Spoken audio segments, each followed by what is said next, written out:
حاول تنسى بجد، ومش كل حاجة لازم تكون فاكرها، ومش لازم كل مرة تقعد تجلد في ذاتك. يا عم انسى، ريح نفسك من كتر التفكير. مش لازم كل يوم تقول طب ليه وعلشان ايه وازاي حصل كل ده. انسى، حرام عليك نفسك بجد. هو انت مش عايز تستريح؟ عارف ان الموضوع مش بمزاجك، وعارف ان الدرس كان صعب، بس خلاص فات وقت كتير قوي. ليه عقلك مش عايز ينسى؟ ليه كل يوم بالليل بتقعد تعيط او تفتكر اللي فات؟ هو مش بيقولوا اللي فات مات؟ يبقى انسى بقى. يمكن الوجع مش هيروح في يوم وليلة، بس اول خطوة انك تبطل تديله قيمة.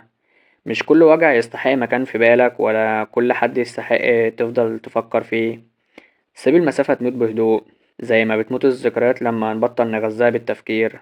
مش عيب انك تتوجع، العيب انك تفضل عايش في الوجع. مش كل نهاية معناها خسارة، ساعات هي بداية حياة تانية، وانت تستاهل البداية دي. فانسى بكرامتك مش بدموعك. انسى لان اللي وجعك خلاص خد فرصته.